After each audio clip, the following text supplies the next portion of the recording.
they don't think about us artists in this pandemic. They really forget about us. We lost money, so many projects delayed, canceled, and we have to support each other. Yeah, that's very true, Julie. It's true. We they really don't care. Like, And it's a big paradox because imagine we were all like the entire world was into a lockdown. Ça veut dire, I was about to talk French. It means that we were all in between four walls. yeah, And what do we do the entire fucking day? We watch movies, we watch series, we watch dance videos, we take online classes, we listen to music, we paint, we read books. Art is literally everywhere. Into lockdown and out of lockdown. I mean, our entire lives gravitate around art. I mean, my clothes come from an artist, right? My makeup, my whatever, the music I listen to, cooking can be art. I mean, art is literally everywhere. And when I see people forgetting about artists in the middle of a pandemic that they went through thanks to art, because imagine people an entire day in between four walls with a freaking virus around us, with no music, no movies, no Netflix, no series, no books, no dance, no TikTok, no whatever, nothing. You're going to stare at your wall waiting for the night to come and go to bed. So you cannot be ungrateful. This is something you literally cannot do. You cannot forget about artists, because then you forget about a big part of your own life. Because if we take off artists from the planet, well, we don't dress anymore, we don't eat, we don't have any decoration at home, we don't have nothing to watch, nothing to listen to. We have literally nothing to do. So it really hurts me to see how it's easy for people to forget about how much we are in their lives actually. So I agree with you. We have to we have to support each other, stick with each other, and really fight through this, because people need to realize this. It's really important. I really believe that.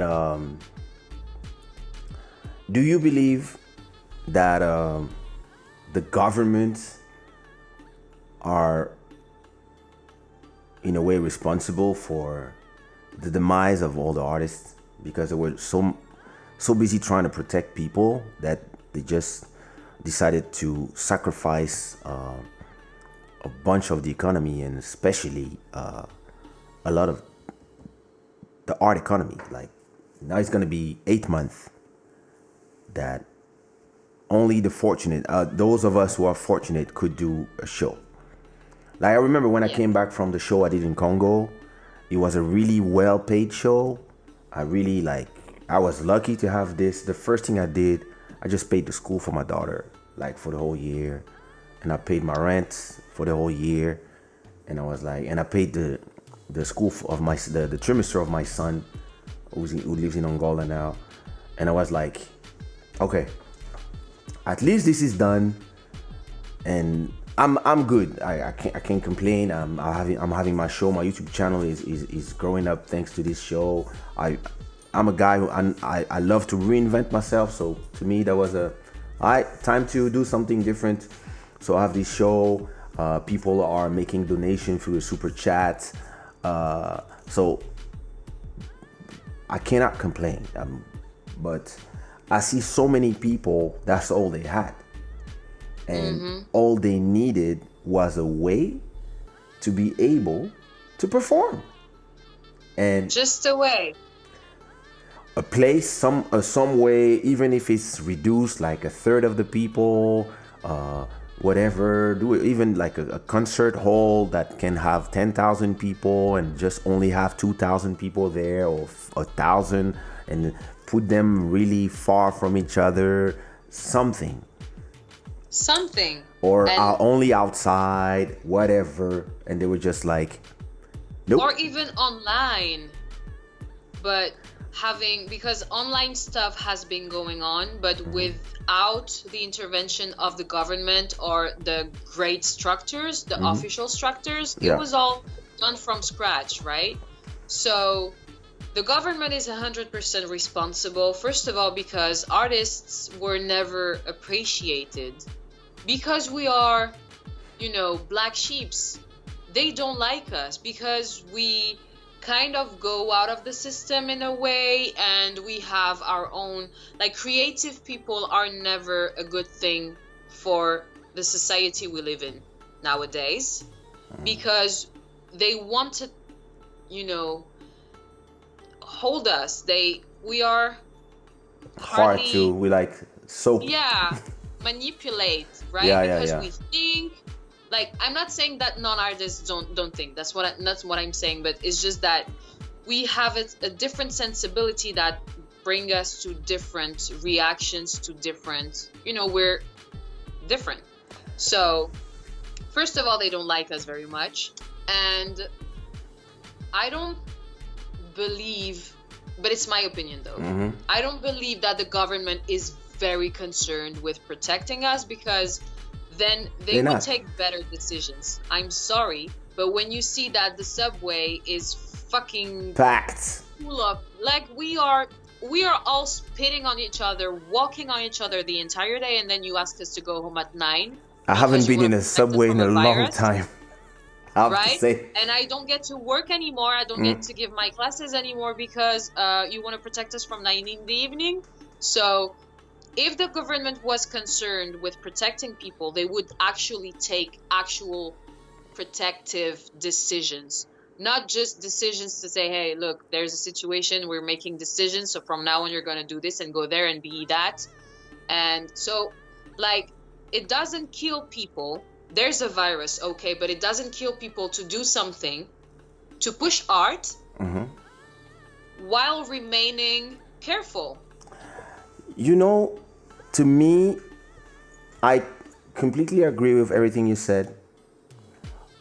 But at the same time, I'm also gonna give. I'm gonna have to also be the advocate of the government.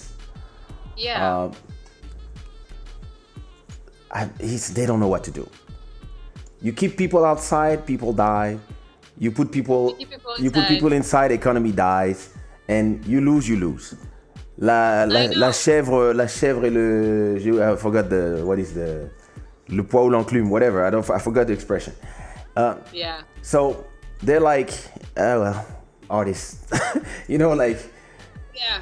they were like they try to protect the economy as much as they could, and then they really realized they could not because people were dying and it was already too late. I believe that nobody was prepared for. I mean, like if you take all these people, right, and look at all these nations, they are powerful. They run the world, but nobody was prepared for this, and only the Asians were prepared because they had those viruses and they used to the mask and all these things. So it's really different, right? But third, I will have to also tell the artists, right, that there was a lot of tools at their disposal to be able to also true to use YouTube, to use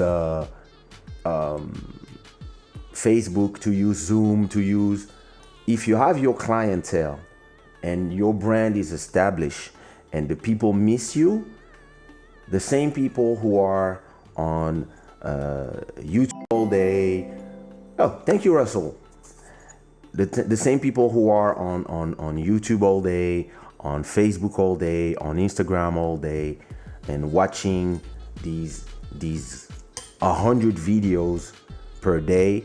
They are like, it was actually the best opportunity ever as a creator to have all your public, all your potential clients, all in front of screens. They didn't have a choice. Usually people, they're Yeah. busy being in the restaurant, they're busy being there, they're busy doing this, they're busy going to see their boyfriend, their girlfriend, their whatever. It was 4 months in the year where people were at home and they had nothing else to do.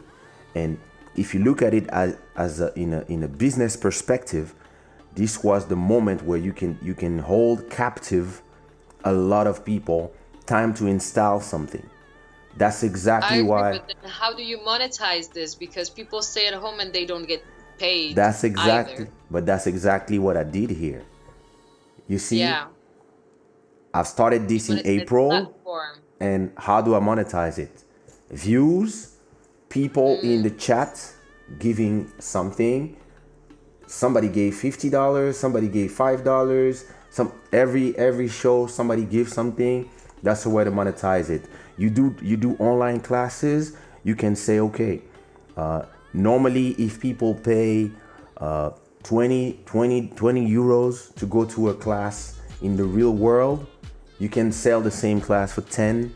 They will pay because they're at home. They're not spending money either. And a lot of them, people think that everybody's at home not making money, but a lot of them, they're working from home. A lot of Yeah, them are also. getting paid to work for home. A lot of them are getting paid to a lot of them are getting paid to just to stay home. The government in the US, they spent trillions to pay people 2,000. Some people were getting paid even more than at work to stay at home. Yeah. So all these people had money to spend. Actually, there was a lot of money, and not everybody is struggling. Some people, they stayed at home for 8 months with 50,000 in their bank accounts and nothing else to do. Don't forget that the Kizomba clients, a lot of them have money. A lot of them have a lot of money because you need to have money to go every week in a different country to go to a Kizomba festivals. And you need to be Yes. really hungry about dance. Oh, So, yes. so all these people, now they're at home and they have nothing to do and it's scratching them. They want to dance.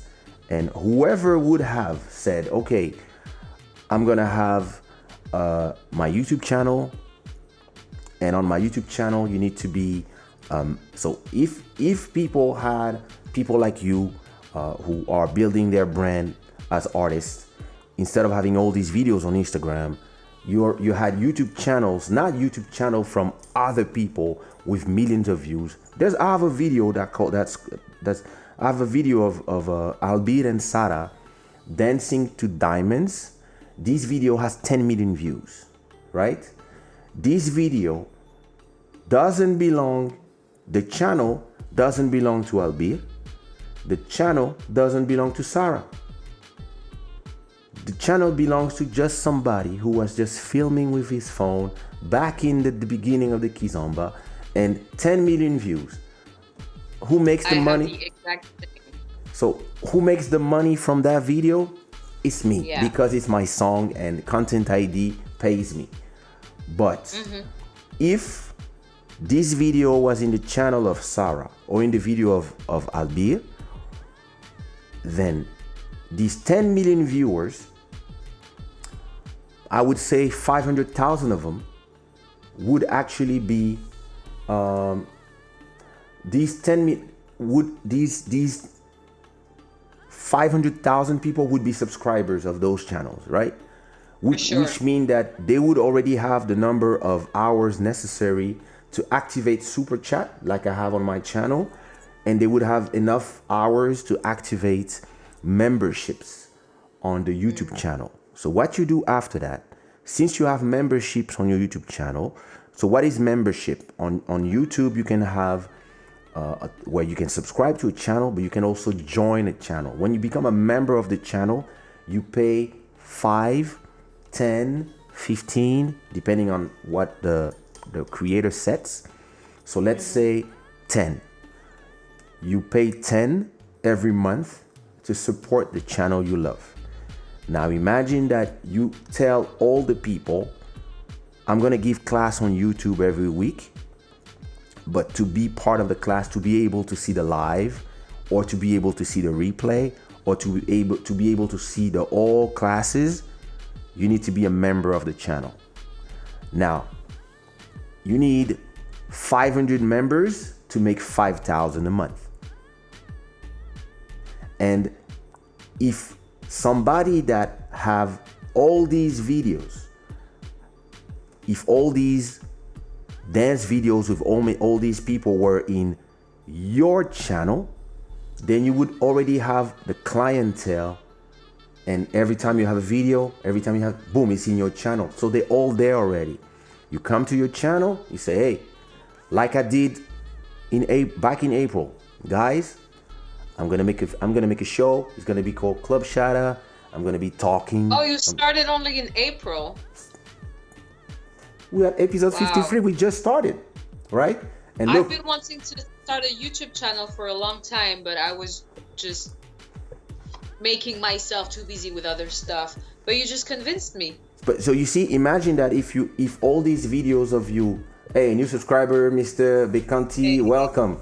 If you had a YouTube channel with all these videos of you that are around the internet, right? If I type your name, now imagine that if all these videos were in your channel, right? You would have enough people now in middle of pandemic. All you would have to do is just say, listen, I'm going to continue to have free videos, but those who want to see lessons is going to be here in my channel. So if you have 100,000 subscribers already, like Beatrice, for example, she's not a teacher, but when you have all these people, you could just say, hey, in my channel, I'm going to make a whole festival online. It's going to be on my channel, but to be able to watch, and to be able to interact in the chat, you need to be a member. To be a member, it's $5 every month, or 10 or 15, and then you can use some special emojis just for the members, and your name will be in blue or in red or in green, etc., etc. You're gonna be a special member, and you will receive whatever. I will do videos just for you, etc., etc., and we will have conversation for those who feel lonely, etc. Around your brand. Sorry. This is what I'm doing here. I'm doing something around the brand of Kaysha. And people are coming, all these people that you are seeing here in the comments. Of course, some people came thanks to you, but a lot of the people who are here, they are here every day since the beginning. And of course, there's been some new people, but a lot of them, they came here because of me, and they stayed because of the content. And if tomorrow I say, hey, there's gonna be memberships, those who want to support the channel, go ahead and whatever. If one day I want to do a show, I'm going to do a show. I'm going to sing for 1 hour. I'm going to sing songs. You can leave the songs you wanted me to sing, etc., etc. But you have to be a member to be able to see the show. A lot of people who want to see the show, they will go get a membership. If I have 100 people and I make people pay 15 or 10 or 12, I'll make 1,000. There you go, I'm good to pay my rent. And I know, right? This is what I believe a lot of artists missed the opportunity because everybody went to Instagram where there's no money.